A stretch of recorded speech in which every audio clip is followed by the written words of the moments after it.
అల్లు అర్జున్ ఎళ్లి మన చిరంజీవి గారిని, అలానే నాగబాబుని కలవడం జూసాం. కానీ ఇప్పటికీ పవన్ కళ్యాణ్ అయితే ఇంకా కలవలేదు. పవన్ కళ్యాణ్ గూడా హైదరాబాద్ వచ్చి పర్సనల్ పని మీద అల్లు అర్జున్ కలవకుండా వెళ్ళాడని అయితే వార్తలైతే వస్తున్నాయి. అది ఎంతవరకు నిజమనేది మనకైతే క్లారిటీ లేదు గానీ కానీ చూడాలి. మరి ఆయన పెట్టిన పోస్ట్ గావచ్చు, కాంట్రోవర్షియల్‌గా పెట్టిన పవన్ కళ్యాణ్ పెట్టిన పోస్ట్ గావచ్చు, మరి ఆ తర్వాత అల్లు అర్జున్ ఎళ్లి చిరంజీవి గారి ఇంటికెళ్ళి మరీ కలవడం గావచ్చు, వాళ్ళ ఫ్యామిలీ మొత్తం కలిసి, ఆ తర్వాత నాగబాబు గారు ఇంటికెళ్ళి కలవడం గావచ్చు, ఆ తర్వాత ఇంకా అక్కడ మనకి ఊరేదిగా కనిపించలేదు.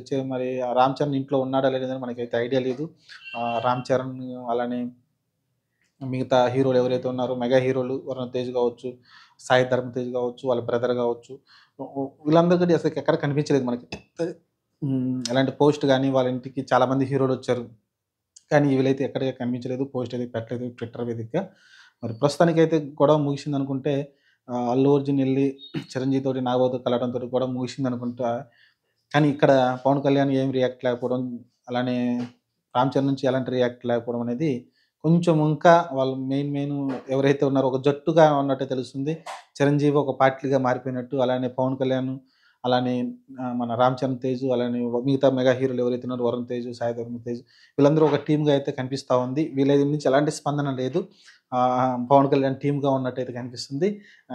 చిరంజీవి పెద్దరికాన్ని గౌరవించారు. అలానే ఆయన చిరంజీవి నాగబాబు వాళ్ళ ఇంటికొచ్చారు కాబట్టి, ఆయన అరెస్ట్ అయిన టైంలో ఇంటికొచ్చారు కాబట్టి, వాళ్ళ కుటుంబాన్ని పరామర్శించి వెళ్లారు కాబట్టి, అల్లు అర్జున్ అయితే మర్యాదపూర్వకంగా వచ్చి చిరంజీవి గారిని, నాగబాబుని కలిసినట్టయితే తెలుస్తుంది క్లియర్‌గా.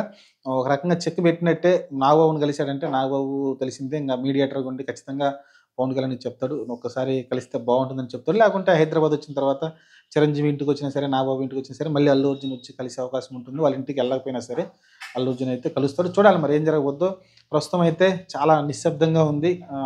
మెగా వార్ అనేది. ప్రస్తుతం చిరంజీవిని వచ్చి అల్లు అర్జునే ఇంటికొచ్చి కలవడంతోటి చాలా వరకు సైలెంట్ అయిపోయింది మెగా వార్ అనుకోవచ్చు. కానీ ఇంకా చిన్న దారం అయితే కనిపిస్తుంది. ఆ దారం ఏంటంటే పవన్ కళ్యాణ్ టీమ్ ఏదైతే ఉందో, రామ్ చరణ్, పవన్ కళ్యాణ్, మెగా హీరోలు ఎవరైతే ఉన్నారో అల్లు అర్జున్, మన వరుణ్ తేజ్, అలానే సాయి ధరమ్ తేజ్, వీళ్ళందరూ కూడా ఏమి స్పందించకపోవడంపై ఇంకా వాళ్ళ మధ్య చిన్న వార్ అయితే ఉందని తెలుస్తుంది క్లియర్‌గా. చూద్దాం మరి. ఒక్కసారి రామ్ చరణ్ గెలిచాడంటే మిగతా అంతా క్లియర్ అయిపోతుంది. చూడాలి మరి రామ్ చరణ్ కలుస్తాడా లేదా అనేది. ఎక్కడన్నా మీటింగ్‌లో గాని, లేకుంటే మళ్ళీ ఏమైనా స్పెషల్‌గా కలుస్తారేమో చూడాలి. ప్రస్తుతానికి పవన్ కళ్యాణ్ కూడా కలవకపోవడంపై చాలా ఆశ్చర్యం కలుగుతుంది ఇంకా. చూడాలి ప్రస్తుతానికైతే వార్ ముగిసినట్టే కనిపిస్తుంది. ముగినట్టే కనిపిస్తుంది. 2 రకాలుగా కనిపిస్తుంది మనకైతే. చూడాలి ఇది ఎంత దూరం ఉంటుందో. ఫుల్ స్టాప్ పెడతారా? అల్లు అర్జున్ అయితే కాంప్రమైజ్ అయ్యొచ్చని నాకైతే క్లియర్‌గా అర్థమవుతుంది. నాగబాబు ఇంటికెళ్ళినప్పుడు మనకు క్లియర్‌గా అర్థమయ్యి ఉంటుంది. ఎందుకంటే ఇంతకుముందు నాగబాబే పోస్టులు ఎక్కువ పెట్టింది అల్లు అర్జున్ పైన. స్పెషల్‌గా రకరకాల ఇండైరెక్ట్‌గా పోస్టులు అయితే పెట్టడం చూసాం. కానీ ఆయనే ఇంటికెళ్ళి డైరెక్ట్‌గా మాట్లాడాడు కాబట్టి Allu Arjun almost sort out చేస్తున్నారు ఈ మెగా వార్‌నయితే. చూద్దాం ఫ్యూచర్‌లో ఇంకా ఏం జరగబోద్దో. ప్రస్తుతానికి అల్లు అర్జున్ ఒక మంచి స్టెప్ తీసుకున్నాడనిపించింది నాకైతే.